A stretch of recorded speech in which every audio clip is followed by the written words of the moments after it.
City Council meeting, and the first item of business is the roll call. Okay, I'll go backwards this time. Venegas. Here. Tukulski. Here. Schumacher, we know, is absent.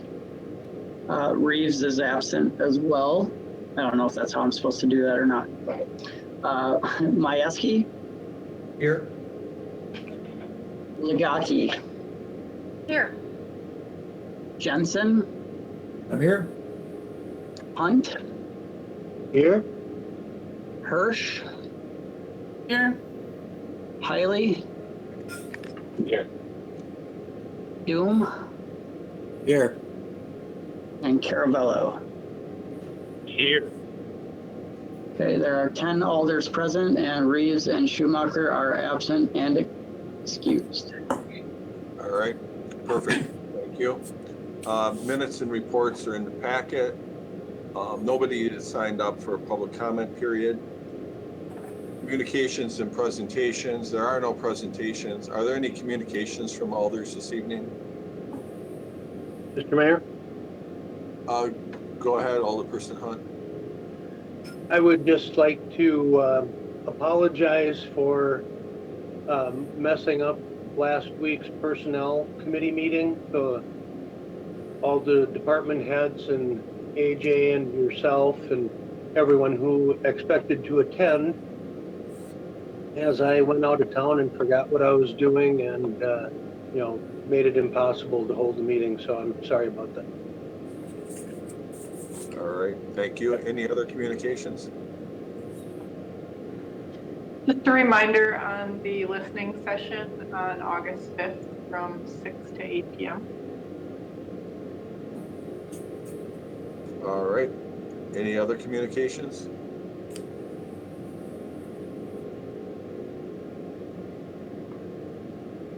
All right, hearing none, we'll move into the consent agenda. And it looks like there are 3 items in the consent agenda. I would entertain a motion to approve the consent agenda. I'll make that motion. Second. Motion by Jensen, a second by Majewski. Would anybody like anything in the consent agenda acted on separately? Hearing none, all in favor, say aye. Aye. Aye. And any opposed? None opposed, that motion carries. Next item is Ordinance 17 of 2021, and this one is coming as a second reading from Public Works. Alderperson Majewski. Excuse me. Thank you, Your Honor. This is Ordinance 17 of 2021, resolution to dissolve the cemetery board and shift all cemetery oversight responsibilities for state statute 157.50, parent 2, to Public Works Committee. Public Works recommends, and we had an approval, hopefully. This is a second reading, so I so move. Is there a Second. All right. Second by Alderperson Hunt. Any questions or comments on this one? Hearing none, all in favor, say aye. Aye. Aye. And any opposed? None opposed. That motion carries. Thank you. Next item is Ordinance 18 of 2021. This one comes as a second reading from Community Affairs and Council Policy. Alderperson Riley.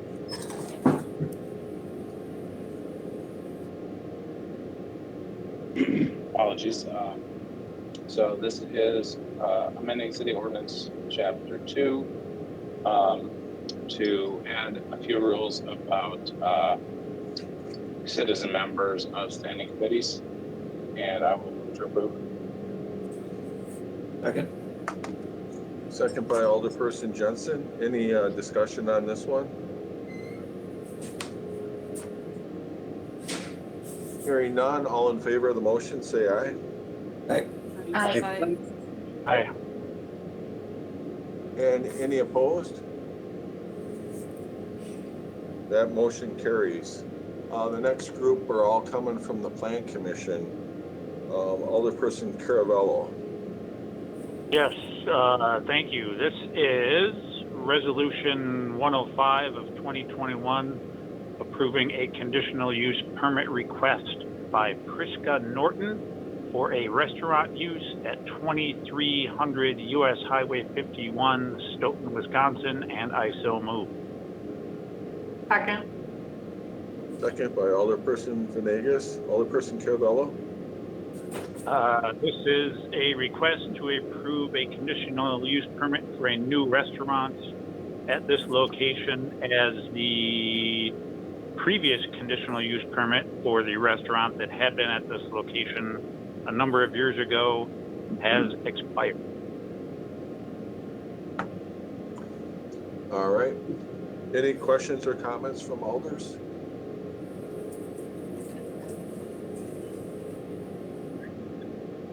Hearing none, all in favor of the motion, say aye. Aye. And any opposed? None opposed, that motion does carry. Next item, Alderperson Caravello. And this one is R106 of 2021, approving a conditional use permit request by Maggie Gassner for a group daycare use expansion and for two principal buildings on a parcel at 1640 East Main Street, Stoughton, Wisconsin, and so move. Second. Second by Alderperson Doom. Alderperson Caravello. And this is a conditional use permit to allow expansion of the group daycare, which is Weeble World. They would like to add a building for a total of 2 structures at this location. Thank you. Any questions or comments on this one? I'm going to abstain from this. Okay. Anybody else have any questions or comments? I do. I just have a quick one. Alderperson Tukowski, go ahead. Yeah, I just noticed there's a typographical error. Do we generally fix those or just let them go? It's principal, should be PAL at the end.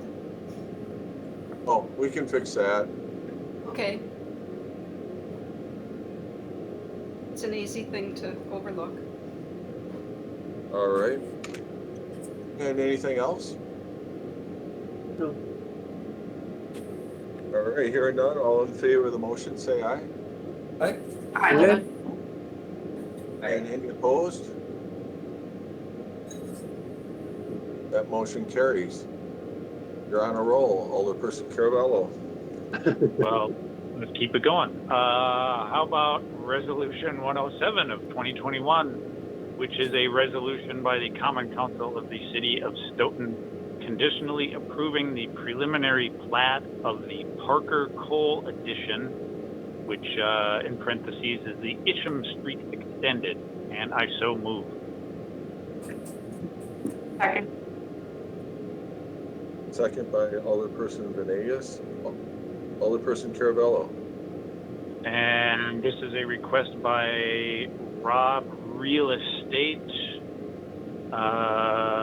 Brokerage and Builders for approval of a preliminary plat at the west end of Isham Street Extended.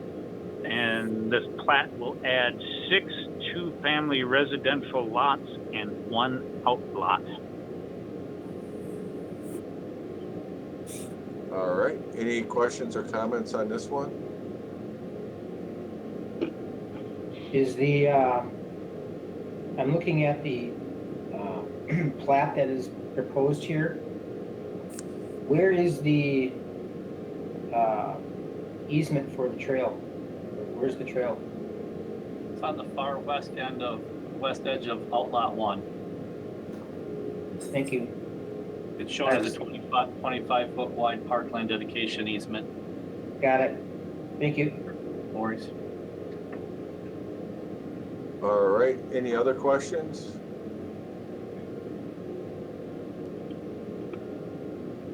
Hearing none, all in favor of the motion, say aye. Aye. Aye. Aye. Any opposed? That motion carries. Next item, Alderperson Caravello.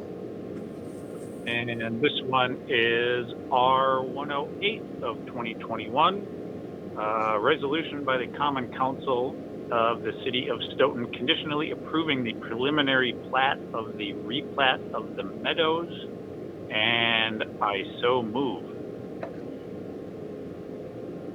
Second. Second by Alderperson Venegas. Alderperson Caravello. And this is just a request for the preliminary plat approval due to some particular needs to build the homes in this development. And any other questions or more details, I would defer to Plan Director Shield.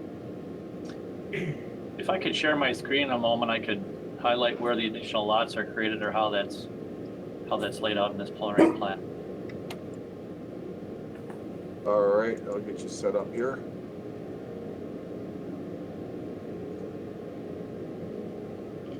Okay. So on block 3, which is on the lower part of the screen as shown, there is one additional lot being created within block 3. The principal reason for this change actually is found in block 4. You've heard me talk about this dog-ear cul-de-sac or right-of-way area that we're going through the process to discontinue, but that will create the additional lots in block 4, changing block 4 by 2 more lots as well. Block 6, the lot lines are adjusted slightly to add 1 more lot in this particular block. And then lastly, in block 11, the configuration primarily around the corner here adds 3 lots actually within this corner by reconfiguring them.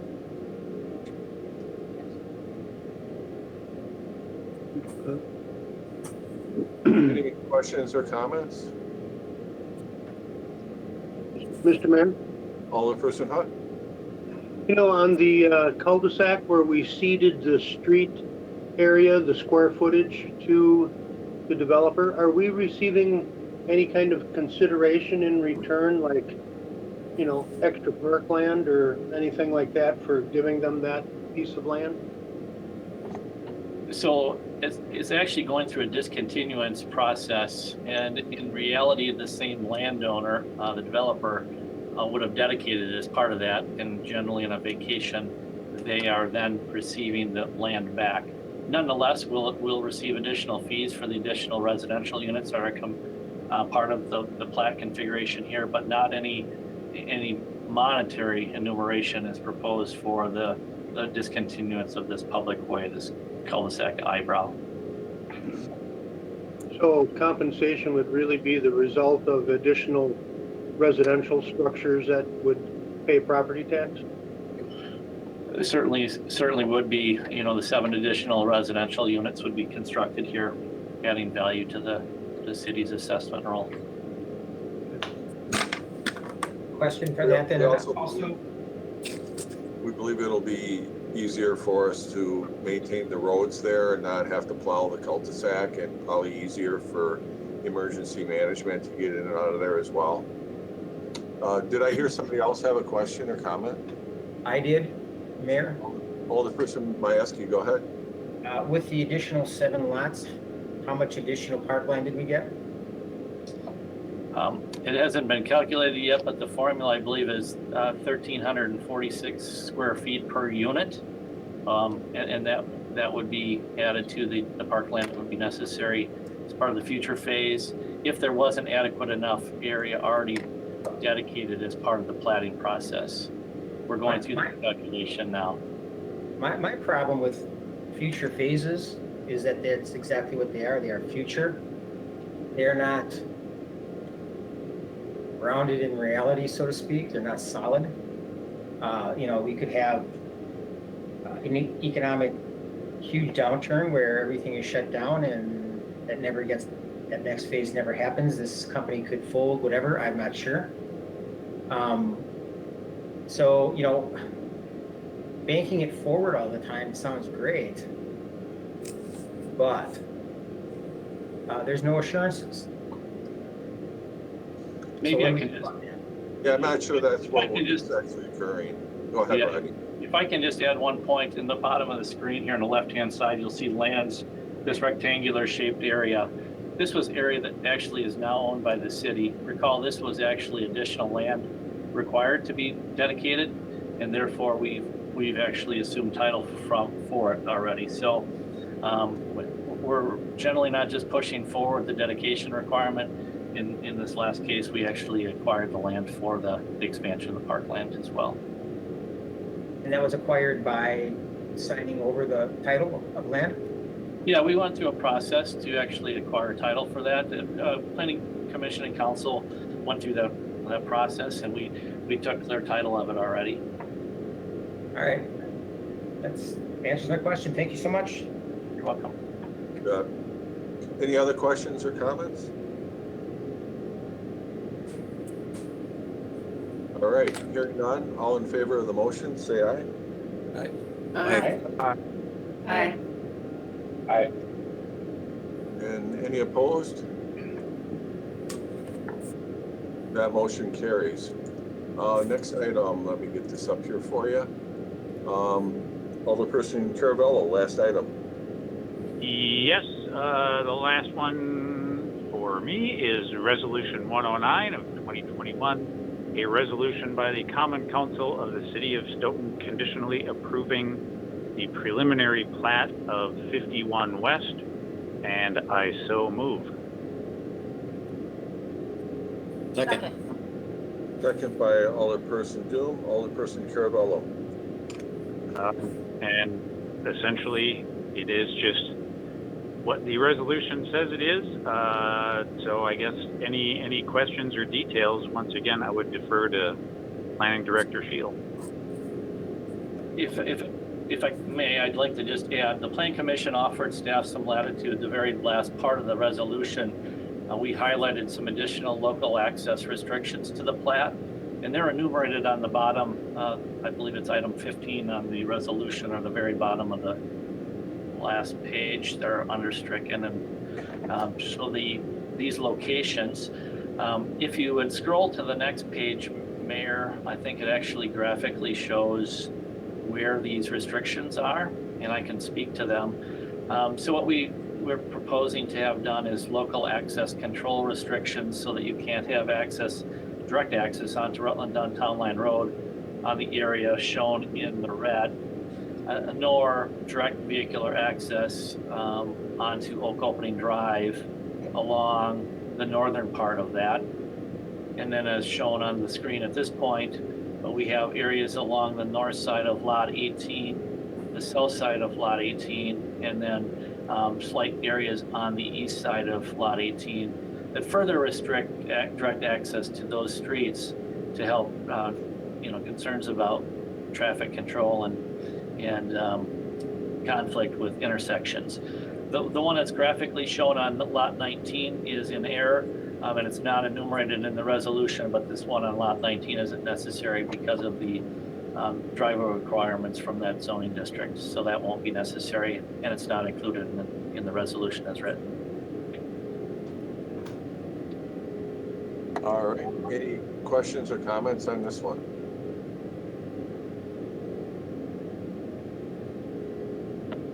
Hearing none, all in favor of the motion, say aye. Aye. Aye. And any opposed? That motion does carry. The next three items are coming from the Finance Committee, and Alderperson Doom is going to introduce them. First one is R110 of 2021. I'll go ahead, Alderperson Doom. Can you bring it up, please, Mayor? Oh, I brought it up. I just need to share it. I'm being selfish tonight. There you go. Thank you. This is Resolution 110 of 2021. It's a resolution authorizing city officials to utilize $48,300 in sales proceeds from Old Fire Squad number 5 and an additional $11,700 in contingency funds to pay for the unbudgeted expenditures related to the ladder number 4 hydraulic hose replacement. And I so move. I'll second. Second by Alderperson Hunt. Do you want to walk us through this one? And I know Jamin can help, and I thought I saw Chief Rip on here as well. Well, they got an estimate of approximately $50,000 to replace the hydraulic hose system in the ladder truck, and an additional $10,000 in funds for any surprise fixes that they may need. All right, thank you. And then from a finance perspective, Jamin, I think, are we taking this out of contingency? It's just easier that way, or what are your thoughts? Actually, the majority of it is coming out of sales proceeds on the old squad number 5. Most of you probably don't remember this because it's been a number of years, but squad 5 was replaced, I believe, in 2019. I'm not sure of the circumstances in terms of why it took so long to get rid of the old squad 5, but that just recently happened this year. And we received about $74,000, but then we have to kick some back to the townships because they helped fund in the past. So the net proceeds from that sale was about $48,300. And then the remaining we're asking from contingency. I'll just kind of get ahead of the contingency too, since we're asking for another one, I think, later in the agenda. The contingency this year, we did increase that from $80,000 to $100,000 just due to the unknowns of the pandemic while we were going through the budgeting process. The other difference with the contingency, the way we budgeted for 21, is in the past, we basically budgeted a line item, but we didn't budget any revenues for that. So it was basically an unfunded line item, if you will, where the council agreed to eat into reserves by $80,000 for contingent amounts. The difference with the way we budgeted in 21, again, because of the unknown, increasing it to $100,000, but we also funded that as well. So we can be pretty aggressive using contingency funds this year because we did increase that, and it's also a funded line item within the budget. So I just wanted to get that out there as we address the next couple items. But in contingency funds on this particular item, we're just asking for $11,700, and the remaining is coming from the sales proceeds. All right, thank you. And Chief Rip, you want to talk a little bit about the timetable for this? I know there's probably some updated information that came after the Finance Committee meeting 2 weeks ago. Yep, we finally got some answers on what timeframes we're looking at. The wait for us to get the truck into Pierce for the repairs is looking to be right around 6 months. And then it'll be some number of months after that for the repair to take place. Pierce has a shop up in Wyawega, Wisconsin, where they do all of their overhauls and remodels and everything set up for this. So we'll be down the truck for a while. The project really is to replace every hydraulic hose on it that we haven't replaced yet. The truck is a 2003, so we're getting close to 20 years on it, and some of the hoses are just starting this deep. We're trying to get ahead of some of that stuff. So. All right, thank you. And I think one of the questions that came up at Finance was, coverage while it's in the shop. Yep, we've got neighbors who are willing to come out and come along with us. So when we put the ladder truck out of service up at Dane County in the computer-aided dispatch, they're able to come up with a mutual aid unit that will come in. So our next closest one to the northwest is McFarland, over towards the northeast side of things, Cottage Grove, and then to our south, it'll be Edgerton. Those are our closest mutual aids. The closest is about 12 minutes out, 12 to 15. There is sadly, there's no Acme truck rental that we can go rent any of our apparatus from when we have one down. But we'll just rely on our neighbors for that time and come up with some strategies that way. All right. Did we have any questions or comments from council members? Yeah, I have one. Chief, if I remember right, and just kind of to reiterate for the whole council, by spending the 60,000 now on all the hoses, you're expecting to increase the life of the vehicle. So we're not spending 60,000 and then 2023, when it's 20 years old, we're expecting to get a new vehicle. You're hoping to push that replacement further down the line, correct?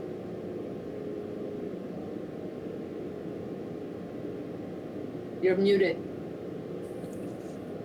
Sorry, I thought I hit the button. So in last year's capital budget, the ladder truck was scheduled for replacement in 24. My intentions are to push this off 2027. Just by doing some getting this maintenance done and pushing it off a little more. There's a lot of things that look pretty good on the truck that it shouldn't be a big problem. Caveat, like everything, it'll get up there. There's a third party that will inspect it, separate from us and Pierce, that will let us know if there's anything else they find on the truck. However, Reliant, the dealer that works on it for us, I had them look at it last year to give us a price on what type of refurb, and they told me, well, there's not a whole lot for us to refurb. So the paint and everything underside looks really good structurally. The only caveat we might have is the electrical system. Like everything computerized, things age out. We look like we're looking pretty good through 2027 with the modules and everything. But at any day, if they get used up, we may have to look at those issues if something pops up. But there's nothing that's scaring me at this point on the truck. Thank you. Any other questions or comments on this one? Hearing none, all in favor, say aye. Aye. Aye. And any opposed? None opposed, that motion carries. All right, here's the next one. Thank you very much. The next one, Alderperson Doom. This is Resolution 111 of 2021, a resolution authorizing city officials to utilize $2,000 in park development funds to install a power pedestal at Nordic Ridge Park. And I so move. Second by Alderperson Hiley, and I know Director Glynn's on here too if you need a hand with this one, but go ahead, Alderperson Doom. This is to install a power pedestal in Nordic Ridge Park. The developer has agreed to run the power to the pedestal, which will require then the city to furnish a cement pad and power on the pedestal. The Taste of Stoughton is donating $3,500 toward that. A total of $5,500 it would take to do that. So that leaves $2,000 from the Park Development Fund. All right, very good. And then Director Glynn, I hear we have some ribbon cuttings coming up out there. You want to highlight them? Here's a map of the Sure, I'll talk about the power pedestal first. So this was identified as a need by the Taste of Stoughton committee before and after their event, as they're running generators to power the food vendors, whatever equipment they were using. So I was approached after the Taste of Stoughton festival by the developer who has his wife is on the Taste of Stoughton committee about this, and they were raising funds for the park as part of their event, and he really hashed it out, got the quotes for it. And one thing we're going to do as far as the power pedestal goes, we're going to look to make it so it's more aesthetically comparable to the homes that are built around the area. So we've been working with Mattson as far as scoping out how the actual pedestal will look, so it blends in better. It'll also be used, besides Taste of Stoughton events, it'll also be used, we're looking to do movies in the parks next summer. And anything from like powering scoreboards, portable scoreboards at the soccer field, to things like that nature. So the only other power in the park is at the actual park shelter on the other side of the park. So it does make sense to have power on this side of the park. Then as far as the ribbon cuttings go, August 3rd at 5 p.m. we're doing a ribbon cutting for the inclusive playground at Nordic Ridge that's completed now. We got a lot of good feedback from people that I worked with on the committee that helped design the playground and also the neighbors of the park. So it's been a pretty good success. And then Taste of Stoughton is also doing a photo op for if this gets passed for their donation for this power pedestal as well before that. I would just add that that's the same night as the National Night Out, which is a big event put on by Emergency Management. So it's a great family event. If you're in a position to go, I would highly recommend it. Any questions or comments on this one? I've got a question. Oh, there's a Harley. Go ahead. Do we have the specs on this pedestal, and do we know if it's going to actually impact the needs of something the size of, say, Taste of Stoughton?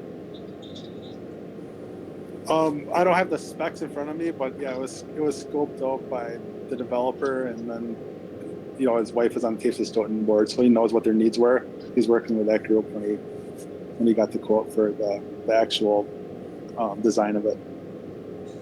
Yeah, I can tell you as a vendor for Taste of Stoughton, there was a lot of discussion. One of the things I did is I had reached out to the developers and talked to them about the power needs for the equipment for the different vendors that were going to be there. And what they did is they did a survey and got a list from all the vendors so they could add up how many amperages they needed. And then they worked with one of the other vendors who actually went out and helped accumulate the generators that were used. And I know they received support from our Public Works Department as well. So they have the information, at least from this year. And, I think that they probably built in a buffer while they were at it to make sure that, they can minimize the use of generators. Hopefully they can operate it all in this. And I know our building inspector had conversations with them early on before they were talking about doing generators, because we're trying to run power out there and we really didn't want to use extension cords. And I know Bob and Laura Dvorak were very helpful and helped us coordinate that for the event that we had this year, which was a great success. The fact that they were able to donate money for this pedestal and really the second year of their event really gives you an indication of how successful it was. Thank you. Any other questions or comments? Hearing none, all in favor, say aye. Aye. Aye. Aye. And any opposed? None opposed, that motion carries. Well, let me get the next item up here for you. This one here came from Finance as well, Alderperson Doom. This is Resolution R-112 of 2021, a resolution authorizing city officials to utilize up to $5,000 in contingency funds to make necessary modifications to the clerk's office. And I so move. Second? Second by Alderperson Hunt. Alderperson Doom. This is a request from the municipal judge to put in a better door for better separation and security than the existing door currently has. All right, any questions or comments? Otherwise, I think Jamin or Rodney could talk about the request if you need any information on it.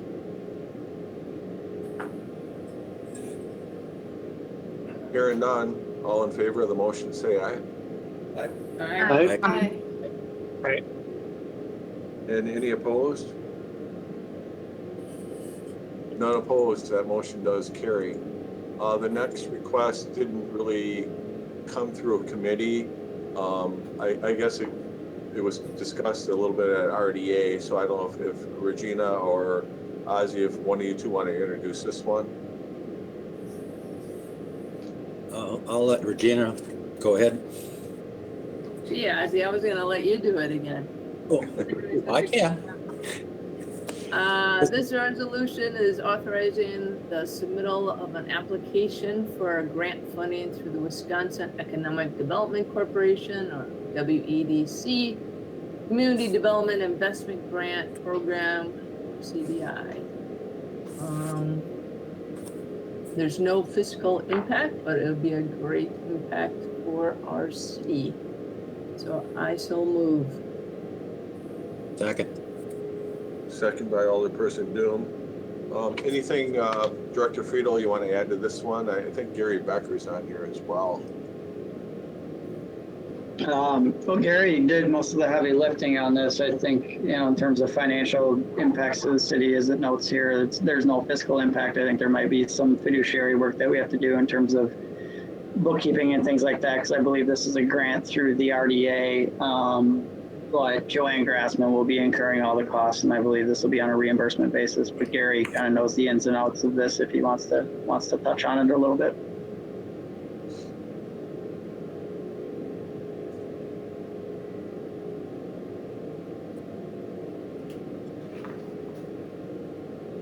Well, it looks like Gary's unmuted, but I can't hear him.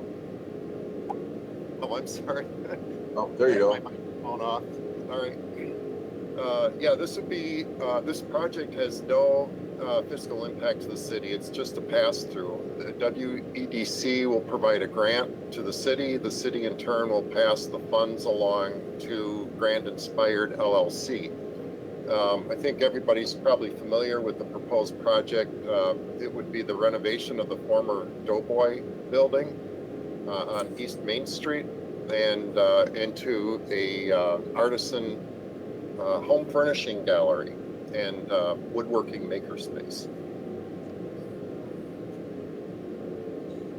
And I would just add, certainly appreciate the work that Gary's been doing on this and other projects, to help us secure these grants. I think we received a confirmation email today. The grant has been received. That was a different grant, Mayor. It's a different one. Sorry. That was the one that where we're going to get the University of Wisconsin to come down and provide all kinds of help to on the Innovation Center idea. Okay. Yeah, so we have kind of multiple grants going on with Gary right now. We appreciate the work he's doing, and I know Joanne certainly expressed her, her appreciation for the work as well, and we're hoping that we can help some of the other businesses as they try to rehab these buildings downtown. Some of them need quite a bit of work. Joanne and John have been down there, basically gutting the building right now, and it's kind of a thankless job. It's a labor of love, and it's going to be great when they're done. Any questions or comments on this one? Hearing none, all in favor of the motion, say aye. Aye. Aye. And anybody opposed? All right, that motion carries. Thank you. Thanks, Gary. Next item is coming from Public Works, Alderperson Majewski. Thank you, Your Honor. This is Resolution 115 of 2021. You're authorizing and directs city staff to create the Friends of Stoughton Prairie's Task Force to serve as an advisory group to the Public Works Committee and the Public Works staff in the care and maintenance of all prairies located within the city of Stoughton. And it was recommended at 6-0 at committee. And I so move. Is there a second? Second. I heard Alderperson Venegas. And anything you want to elaborate on, Alderperson Majewski? Yes, this was an idea that was brought up for us by one of the citizen committee members that, and everybody agreed was a great idea, that we get some help with how we manage our prairies, and so that we have the correct maintenance and that we can move forward with a higher quality landscape and ecosystem. All right, thank you. Director Aber, anything you want to add? Yeah, I'll just add that we definitely recognize that we need some help when it comes to maintaining our prairies. We just do not have the expertise or the staffing levels to adequately maintain our prairies the way they should be. So as Alderman Maskey mentioned, Kathy Engelberger stepped up to the plate, and she's really helped to move this along. And so this is pretty much the last step to form this group. If approved, then we'll go ahead and solicit for applications to join the task force.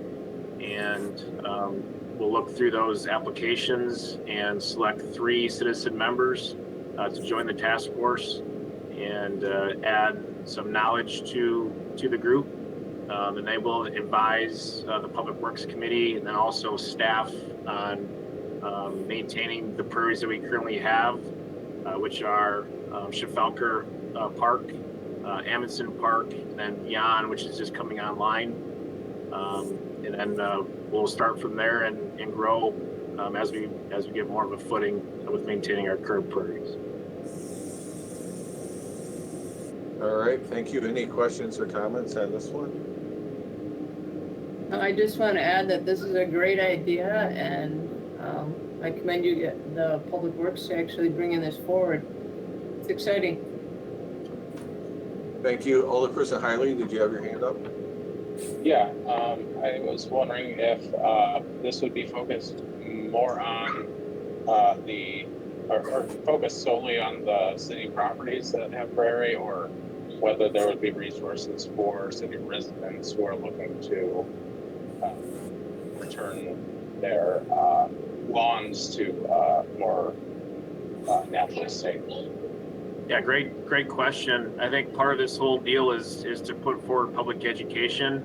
Once we get rolling, we're going to have part of our Public Works website will be dedicated to the Friends of the Stoughton Prairies Task Force, and on there will be public educational materials. Also, we're going to have work days that will be education. We'll have educational components to them. So I think that would be a great avenue for those folks that want to create a prairie on their own property to participate in those and to look at our website.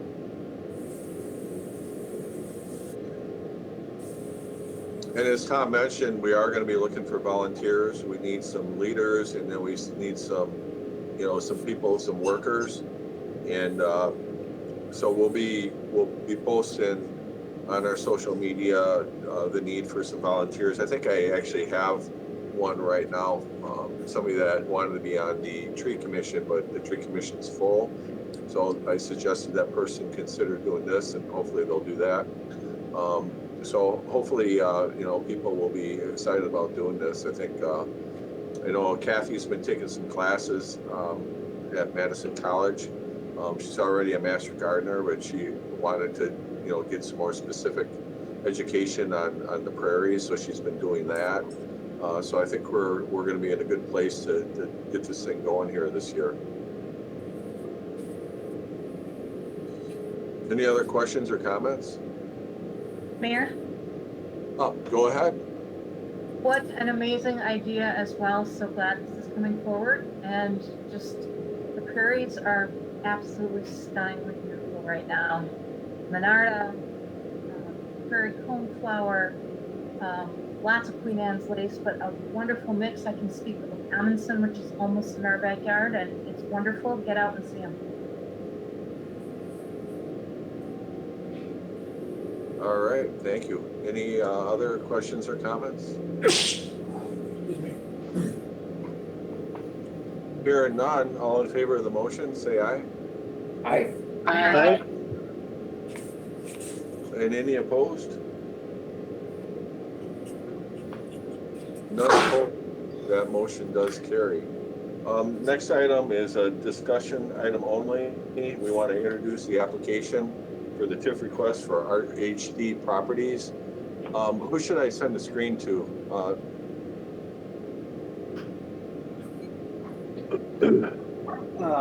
I think you're okay having it up. I can kind of introduce it if you want to do that, and we can determine if anything needs to be pulled up. Okay. Okay. So as the mayor mentioned, this is really just for informational purposes only. Obviously, we tagged the closed session language on this just in case you all decide to get pretty deep into the conversation. But this project's been discussed for a while. I believe we brought it forward in January of this year, and then on February 9th, the council agreed to kind of give staff permission to start moving towards potentially creating a TIF, which includes all of the work, engaging Ellers, getting the TIF application in, and things like that. At this point, we've obviously received the TIF application, which is in front of you tonight. And again, just to answer any questions you may have, get any concerns out of the way, kind of give us marching orders for what you want to see at the future meetings, and I'll give you that timeline in a minute.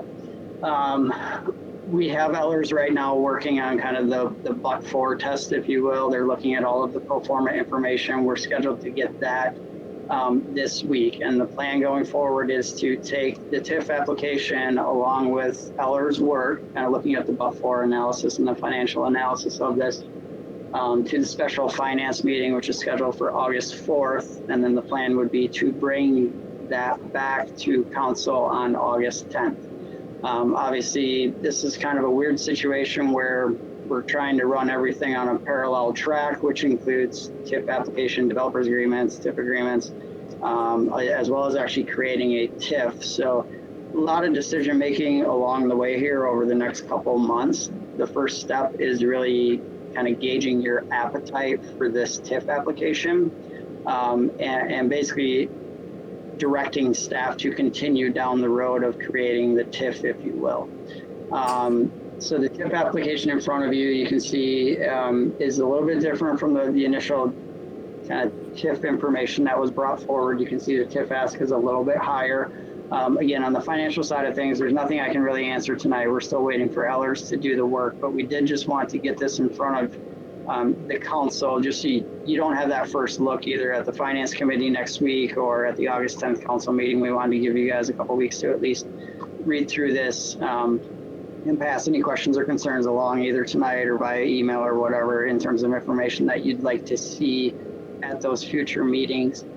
We also have the developer, Bob Dvorak, and I believe one of his engineers from MSA, Steve Tremlett, is also on the phone. And I'm sure they'd be happy to maybe give you a rundown of the project, maybe any changes from the TIF application now versus kind of what the initial ask was back in January and February, as well as answer any questions or address any concerns you have. So. All right, thank you, Director Friedel. At this point, I guess I would open it up for any questions or comments for council members.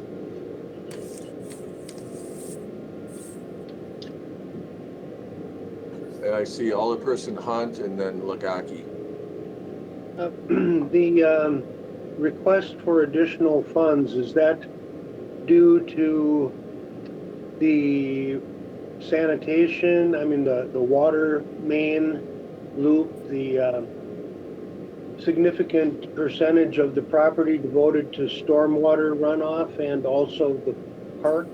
I think that added up to about 35% of the available property was park space and stormwater runoff. And then we're updating some of the water handling in different ways.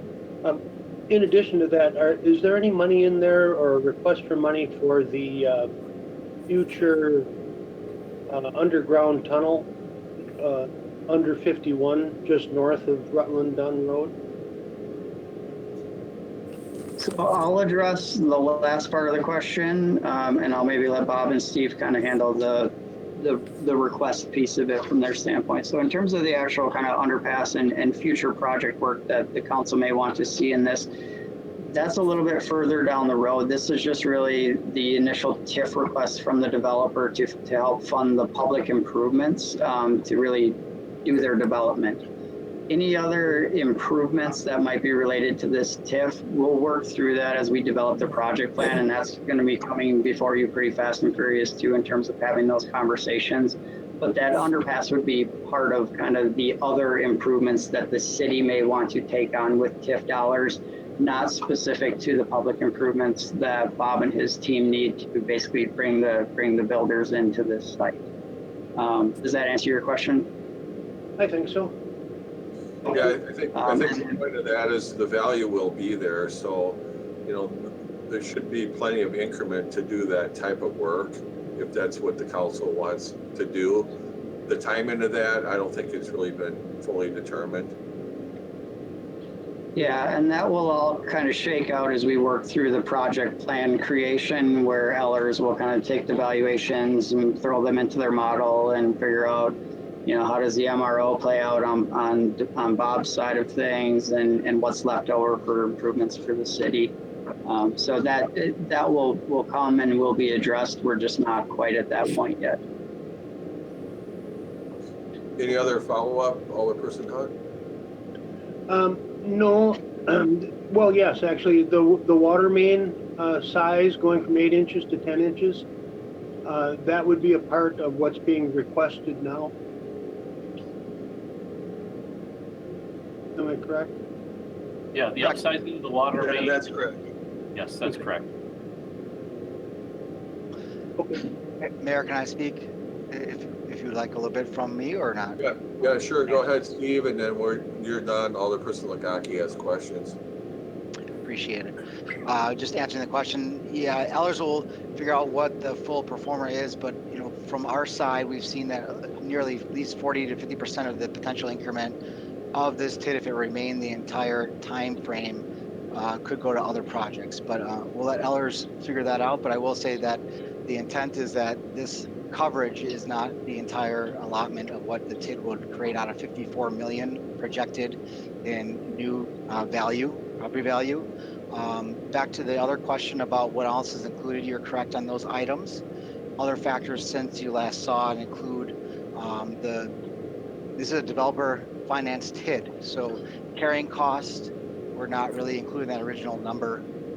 And yes, the stormwater with the 200-year volume control, naturalistic ponding, the park spaces, and additional fees that have increased since we started this project. So those are some of the factors that also impacted that cost change. Alderperson Lagaki. I like the language in the document, and it does look green. But just wanted to know the normative ranges on a development like this. What are the percentages for commitment to park space? And does this exceed the usual, as they refer to it as a strong commitment to park space?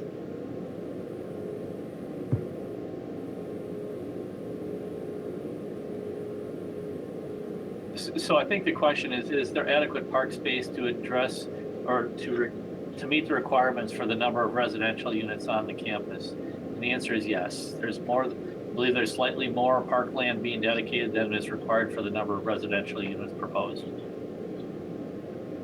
You'll see that on the chart on the map there. Yep. And there was quite a bit of discussion on that at the Park and Recreation Committee about making sure that we had the parkland, because we value that really more than the money in lieu of. And then as well as the connections of the trails, there was quite a bit of discussion on that. So they're quoting that at 16.5, and I'm just asking, is that above what is the norm?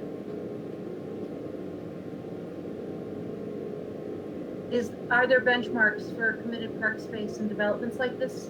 And is this above, as they're calling it, strong? I like how green it looks. I'm just asking, is it truly a strong development to the park space? The amount of parkland that they're dedicating is based on our ordinance. So I would say yes to your question. Based on our ordinance, not every community has the same specifications in their ordinances, but certainly this is within, it's right at what we have in ours. Thank you.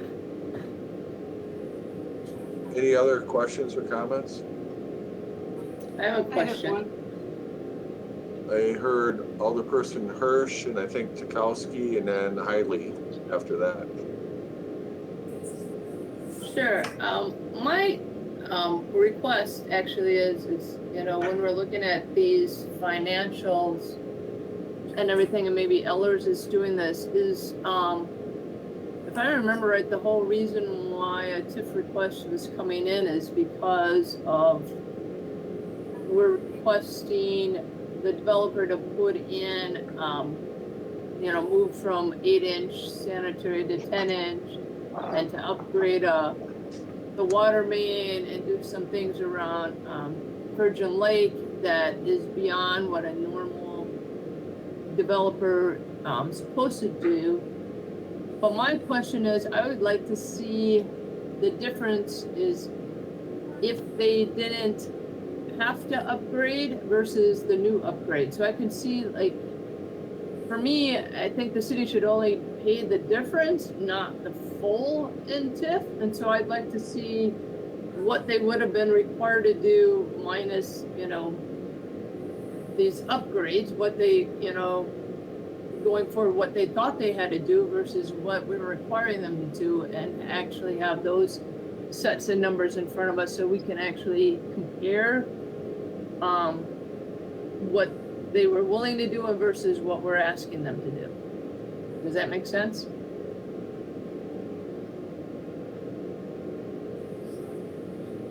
It does. I'm not entirely sure if that was quite in the scope of what Ellers was asked to do and whether or not we'd actually have time to do this by the August 4th meeting. Ellers was engaged really at a high level to make sure that the developer is asking a reasonable amount of TIF in terms of what the potential returns will be back to the developer. Not so much to dig into, well, this is what they would have paid if we just asked them to do this, and now we're at here. I do know that this conversation has been going on for quite some time, and until those items were brought up in terms of the upsizing of Maine and the looping and all the technical terms that go with it, TIF had never really been mentioned up until those conversations were brought up. But I don't know if Ellers is going to get into that granular of detail. They're really just looking at this from more of a rate of return standpoint to make sure the developer's not being duly enriched by the TIF assistance. I can certainly ask if that information is available and can be turned around quickly, but I'm not entirely sure we can make that happen. Well, I've only asked that because as we see that they asked for a pretty big chunk of change for TIF, and if we hadn't asked for these upgrade improvements, they weren't going to ask for TIF. So I'm just concerned that we're paying for all the improvements and not just the increment of improvements that we're requesting them to do. I mean, we can certainly ask that. I don't know, and I can't speak for them. I can't say that that's the only reason they're asking. It's no different than any other developer kind of coming in and asking for TIF assistance, basically saying we can't make this development work without TIF, and here's why, and here's what our return will be. That's no different than this one, whether or not we're asking them to do more than they have to do or thought they had to do or not.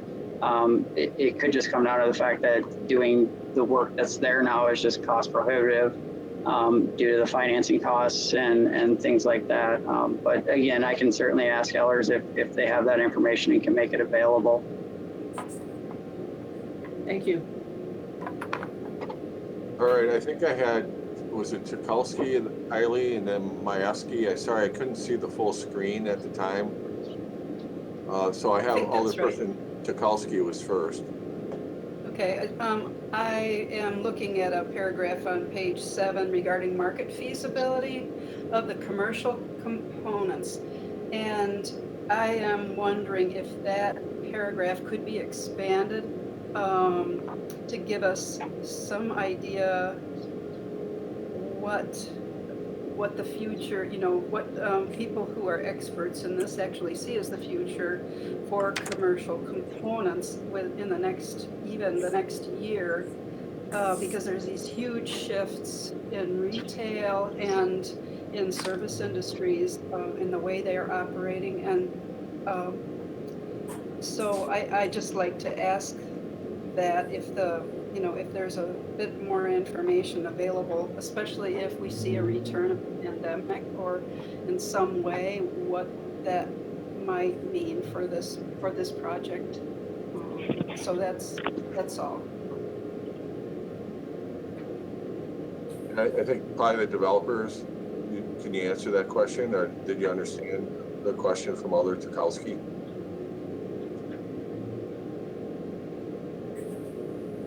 I did understand. Yes, I don't know if Bob has any additional comment to make. Not at this time, no, I don't.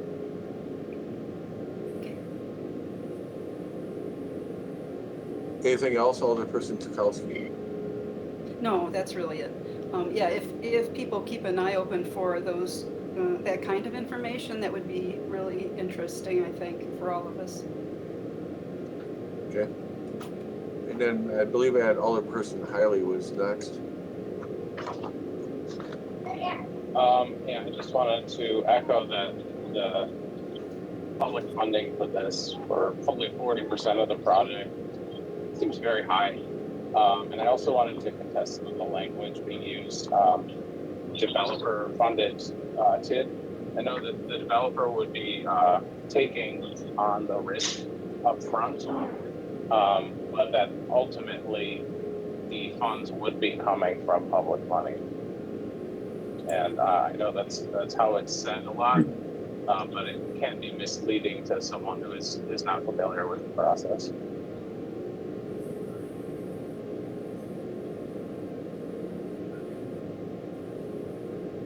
All right. Okay. Alderperson Majewski. Thank you, Your Honor. I have a comment and a question. First, the comment is in the need for TIF support. It's not a strong investment in parks. It's the required investment in parks. So let's get that straight right away. Second of all, I would like to ask the question. It kind of piggybacks on what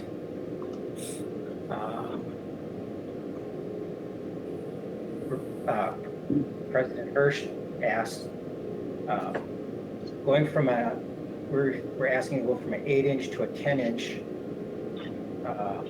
line. My question is this: how much of that line is having to be done because of the fact that this developer is adding on to that load of the line? And when it's done, what percentage of that flow that is going through those lines will be the benefit for his property? I mean, let's face the fact here. You can't buy a piece of property, think you're going to develop it, and think that you're not going to have any cost besides building what you want to build your structures. There are infrastructures that are in place. There are ordinances in place which spell out all of this. It's not an unknown. So I'm having a hard time grasping why we keep on getting developers who are saying this is a surprise to them and we need help. It's a but for. It's not a but for. None of this is. This is a but for the fact that we're not going to make a whole lot of money, more money than we want to make. There's the way some of this stuff is written in this is it's smoke and coverage for things that they have to do otherwise. Yeah, I don't remember all the specifics, but I know there was a lot of conversation with Stoughton Utilities about the capacity of the current lines and whether or not they could serve this property or potential future properties in the area if they were to be annexed. And then as far as the water, a lot of that had to do with making sure that it was looped.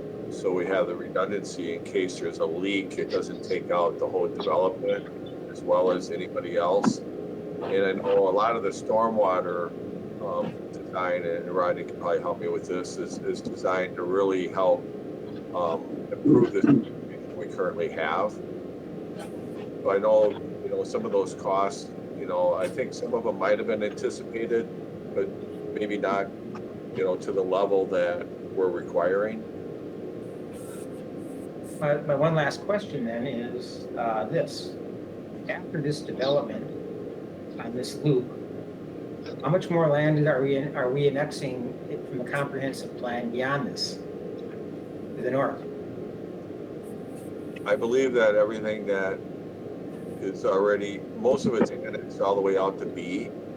And I don't foresee really getting much beyond B because of the wetlands. Rodney, maybe you can help me out with what's already annexed specifically. Yeah, east of Highway 51, the entire Linderwood Farm is annexed all the way up to B as indicated. So the water main and Jill would be a better resource for the specifics requirements imposed related to water and sanitary sewer, but this would serve that area as it does develop in the future. Likewise, there are lands on the west side of 51, north of Rutland downtown line road. They're also part of the city limits already and included in the city's comprehensive plan for development. So the size of the water main takes into consideration those future developments to the north with anticipated usage through this development to serve those areas as well. Certainly the developers, if you have anything you want to add, go ahead, Bob or Steve. Sure, I'll start this, Steve. Bob, you want to start? Yeah, one thing I'd like to add, Tom, just so you understand, when we size the upsize of that sanitary in Roby Road, we also included enough capacity to serve the future properties that are being added to the urban service area, and also to serve the properties back by Stone Lumber on Deer Point Drive and in that area that are on the west side of 51.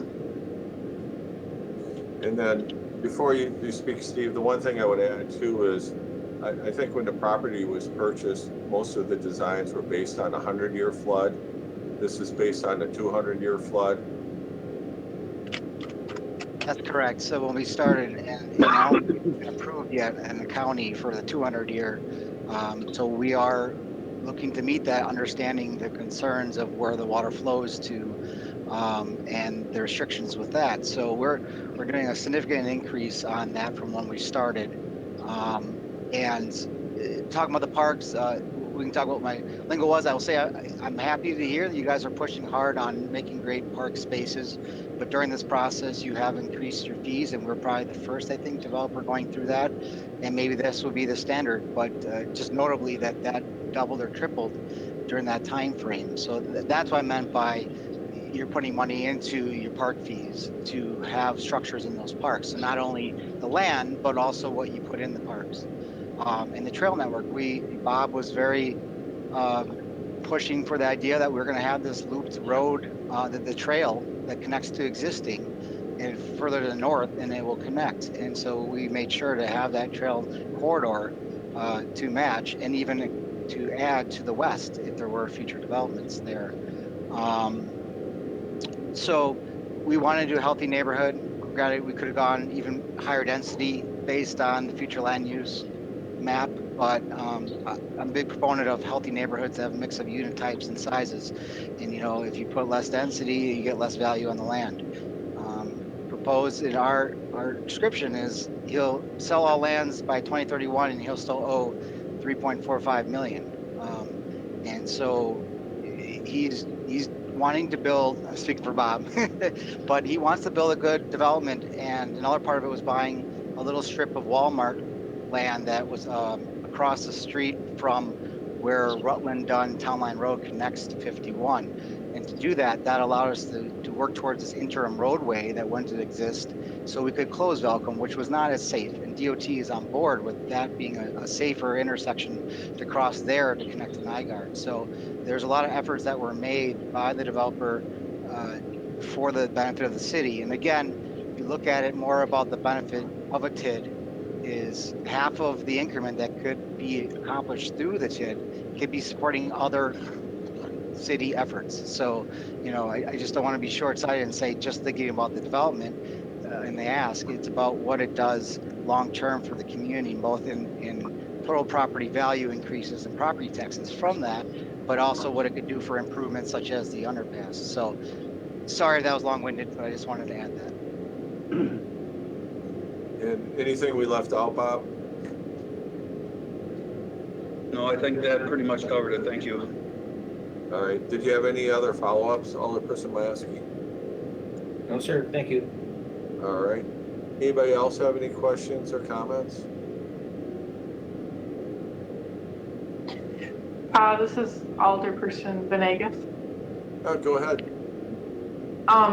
So what expectations do we have of as city council, do we have of the developer to make any updates for the underpass come August, or is that something that will be handled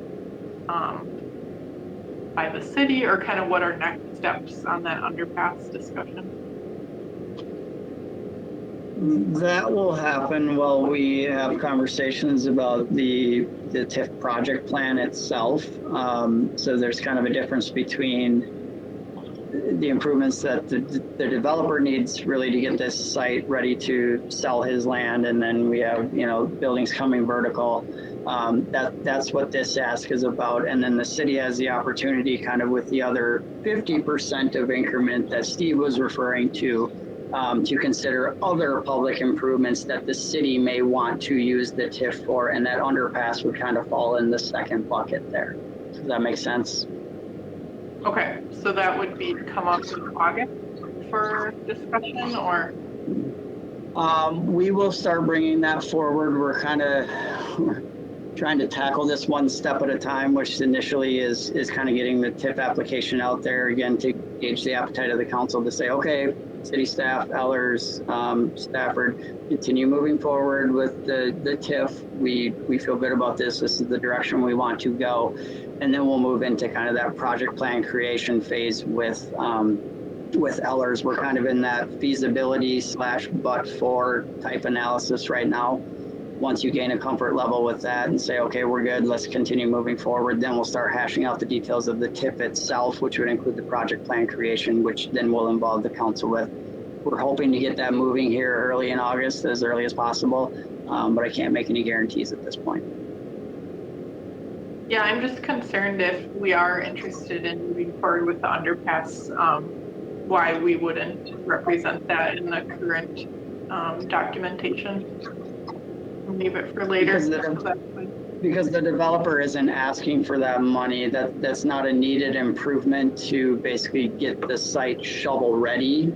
That's more of kind of a wish list of what this TIF could potentially do outside of simply getting the site shovel ready to sell the properties to potential builders. So okay. It's two different asks. It's kind of, you have the developer asking for money, and then the city saying, okay, we have all this increment left over. Here's what we want to do with it. And the underpass, again, would kind of fall under that bucket. Okay, thank you. And then the other thing that's kind of going on as well is we had a public hearing at the Capital Area Regional Planning Commission, also known as CARPC, and we're scheduled, I think, for them to do a staff review and make a decision. I think that might be next week. I'd have to look at my calendar. So that's the other thing, and they'll be reviewing the stormwater plan and making sure it's within the standards of Dane County, and the DNR, I think, reviews it after that. So, I mean, there's a fair amount of work going on, not only with us, but other agencies in order to keep this thing going forward. So we're hoping this will all come together. You can kind of see the project timeline here.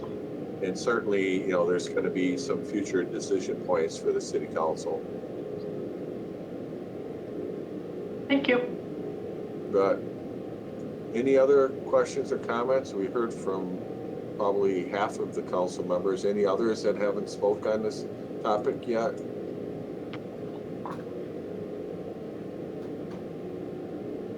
I have just one brief question regarding the but-for component, and that will be covered. So the consultants are working on that piece, and I know that the considering of the but-for is sort of a I'm not even sure how to say it, how that conclusion is actually drawn, because I think it's something that could be, depending on who's analyzing it, different conclusions could be drawn regarding whether the project would move forward, but for the TIF situation. When will that be? When will we see that? Is that beginning of August? So that report we'll receive this week from Ellers, and that will initially go to finance next week as part of their initial review, and then potential recommendation to council, and then that will come to you August 10th. So for all intents and purposes, that will be available to you this Friday in the finance packet. It'll probably be a summary, so these get a little hairy, to be honest with you, in terms of how we have to approach these, just due to the fact that Ellers is kind of working with sensitive information from the developer, and that's kind of why we keep that buffer between the city and the developer versus Ellers working directly with the developers, so that information doesn't become public record and things like that. It's kind of behind the scenes work that they're doing. Now, we engage Ellers because they are our contracted municipal advisor, and we've been working with them and we trust them. But you know, to your point, yeah, you could probably have 10 different firms look at this and come up with 10 different conclusions. But I think at the end of the day, they all use kind of the same metrics, same pricing methodologies, things like that, where they're going to come up with the same answer, maybe not the same exact numbers and bottom line results, but probably the same answer. And again, Ellers is basically charged with determining, is this request reasonable, and is the developer being duly too much enriched by this project. And this is kind of a confusing project too, because I know it's hard to see and think about when you look at the overall project itself. Oh, they're creating $54 million in increment and the developer is going to make so much money. Keep in mind, Bob and his team, what they're doing is basically getting this site shovel ready, and they're selling the lots. They're not going to be involved in any of the building or anything like that. So we're really looking at it from the standpoint of, okay, this is what he's asking for well, I should say Ellers is looking at it from the standpoint of, this is what they're asking for, this is how much it's going to cost. They're going to look at that and make sure they're reasonable estimates. And then they're going to look at kind of land values and land sales and say, okay, here's his rate of return, and this looks reasonable for development. The building and all of the vertical increment and everything else is kind of off the table. It's not really part of this deal, because Bob is really just looking to sell off the land. He's not really building any sites or anything like that. So, Ellers will look at that and look at the rate of return and determine this looks like a reasonable request, or it doesn't. I can't say which way they're going to do, but that's basically what they've been charged with. Okay. All right. Any other alders that haven't spoken on this topic? All right. Anything else from the developers? No, appreciate your time. And I think Jamin pretty much summarized the next steps. Was there anything else that you left out? I don't think so. I touched base with Ellers today, and Frank Roman is the individual doing the study. He said he will have it to us this week in time to go out with the finance packet. If something falls through, we'll have to revisit the timing and everything. But as of right now, that's the timeline that we're hoping to stick with, just to keep this moving. If anything comes up and he hits a roadblock or can't get it out, obviously we'll follow up and keep the council informed. That's where we're at right now. All right, thank you. All right, I think that's all we had on for the agenda tonight. I'll move to adjourn. Thank you. Motion from Jensen to adjourn. Is there a second? Mayor, there is a discussion, I thought, the application, number 18. I think that was it. That was it? Oh, I thought this was for, no. Okay, you're right. I thought there was another one coming up, but I guess that didn't get on the packet. All right. So I had a motion by Jensen to adjourn. Was there a second? Second. By Hunt. All in favor, say aye. Aye. Any opposed? None opposed. Thank you. Have a good night. Everyone. Safe, everybody.